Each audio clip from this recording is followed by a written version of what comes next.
Well, hello everyone. Welcome to this week's Snippets micro message. My name is Margaret Burk with the Gate Church. So glad you could join me this Monday evening.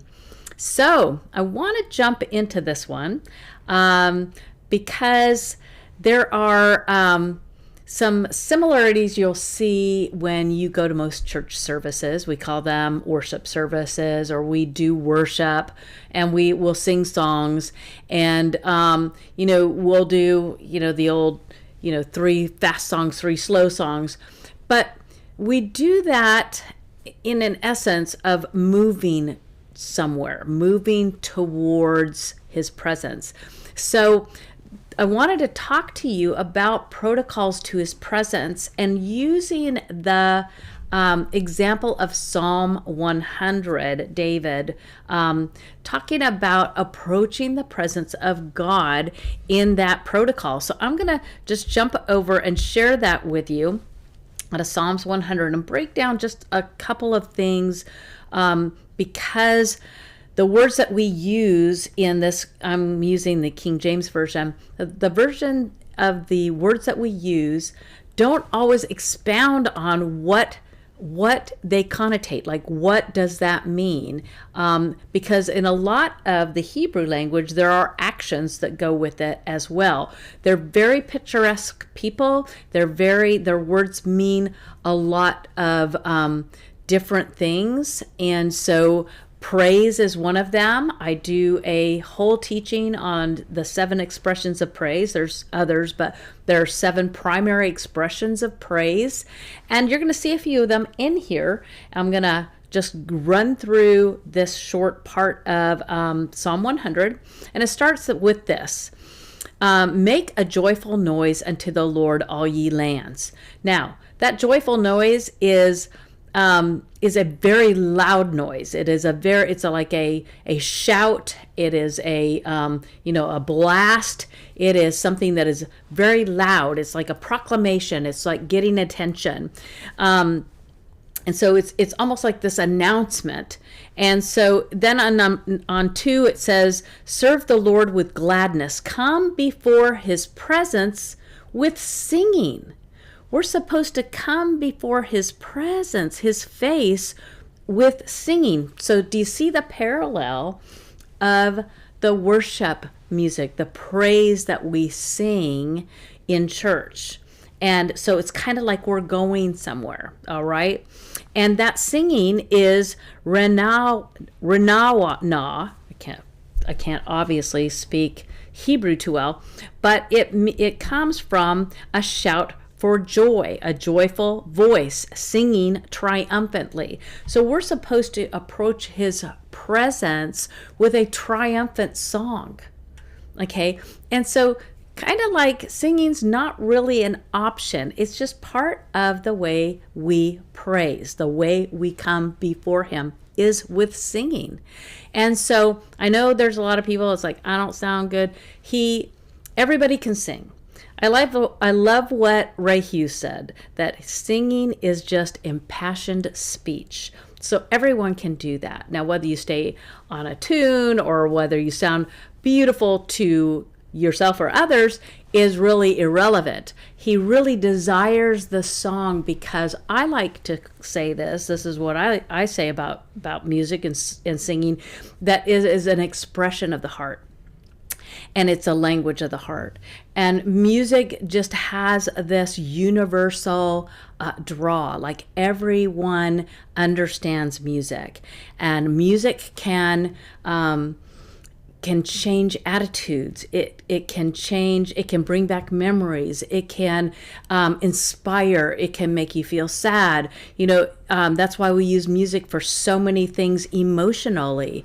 So God, he desires music. He has music around his throne. When John encountered the throne room in Revelation, he talks about the harpers harping and the trumpets blowing, and they're singing a new song. So there's lots of activity in music and singing around his throne, as depicted by an eyewitness, John the Revelator. So Music is something that God enjoys. He made it for a reason. It is something that moves us, and it's something that moves his heart. So this is the protocol to his presence. It says right here, David, a man after my own heart, God said. So this is how he approaches. So with Renana is a type of shout for joy and a singing triumphantly. So we're going to continue on to Psalm 103. Know ye that the Lord, he is God. It is he that hath made us, and not we ourselves. We are his people and the sheep of his pasture. Now we use this a lot on number 4. We say this a lot in church. We say it a lot at the gate. And so that gives you kind of a visual of what you're doing as you're praising God. And it says here, enter into his gates with thanksgiving. So think about it. You're coming to his presence, all right? You go through the gateway into a courtroom, because that's where the king resides, in the throne, in the Holy of Holies, let's say that.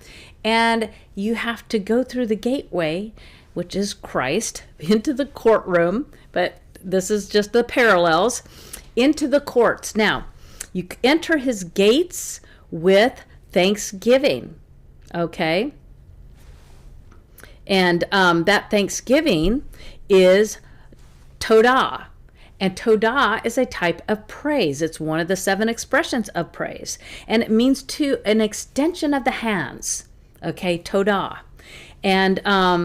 And so it is a type of adoration. It's especially a choir of worshipers giving confessions of praise and thanksgiving. So again, we're singing.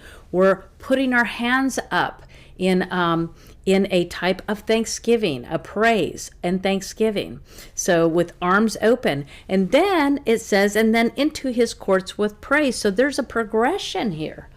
We're going somewhere. So the way to enter his presence is with triumphant singing.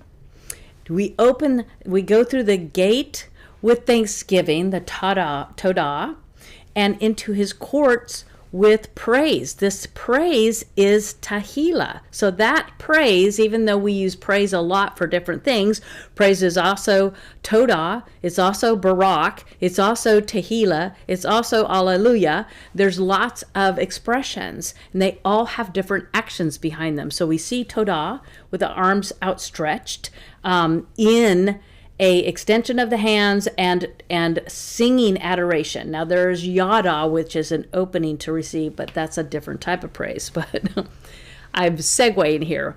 So we get into the courts with praise, which is Tehillah, and that is a laudation specifically as a hymn of praise. So we're still singing as we approach his presence, okay? Song and music, all of that. And then we have hand expressions. Now, Tehillah is kind of paralleled to Hallelujah, only it is put to music. And Hallelujah is giving God the most high praise.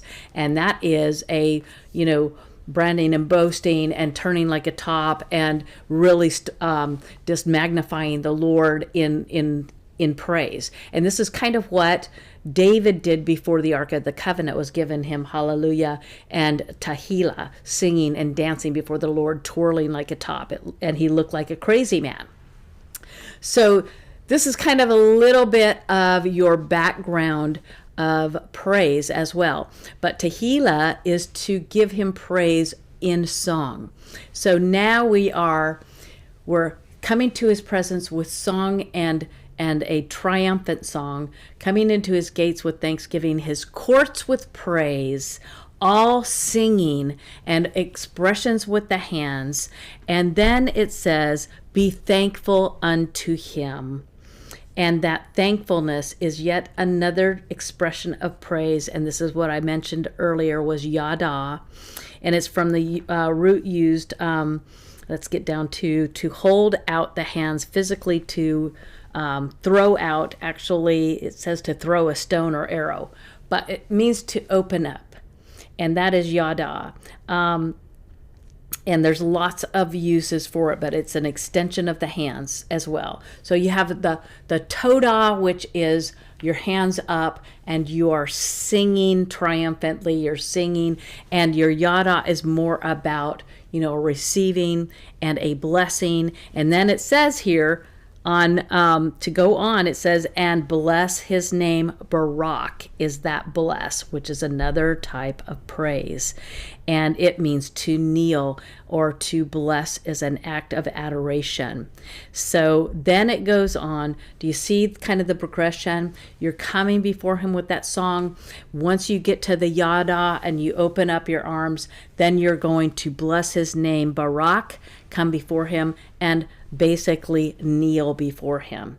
And that shows the adoration. There's even more. And it ends with this: for the Lord is good, his mercy is everlasting, and his truth endureth to all generations.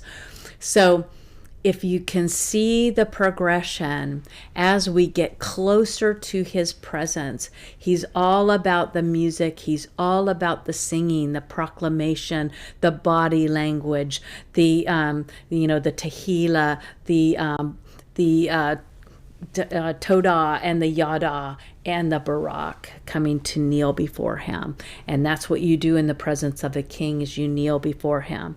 And so if we see our worship truly, you'll see even at the gate sometimes, as we progress, we may use like high praise, and people will be clapping their hands or shouting or lifting up their hands. And this is part of this entering his gates and coming into his courts, and then finally to his presence. And that's really what we want to do, because in his presence is fullness of joy.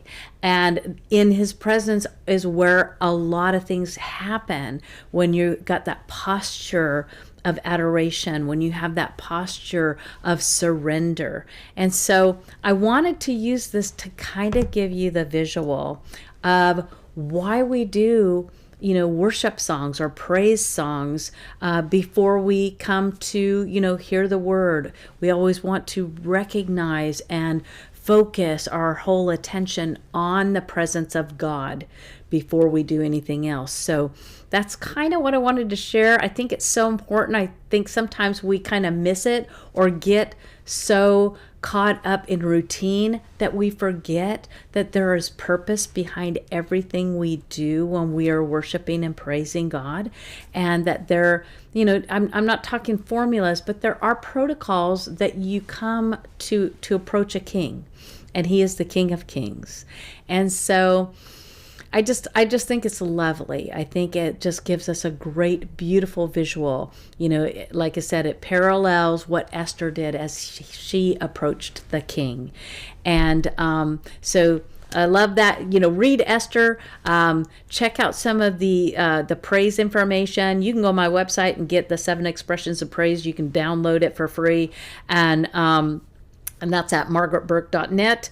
And it gives you all of this broken down and what they mean and what the body, references and all of that is. So it's a lot of fun. And it gives you kind of a new perspective on what we're actually doing when we come to church and we sing those songs. It's not just about singing the songs. It's about going somewhere. And it's about coming to his presence, and it's about giving him adoration and praise that's due his name. So I hope you enjoyed this week's Snippets, and I'm going to get ready to sign off. I really hope you have a wonderful rest of the week. And until next time, bye for now, and God bless.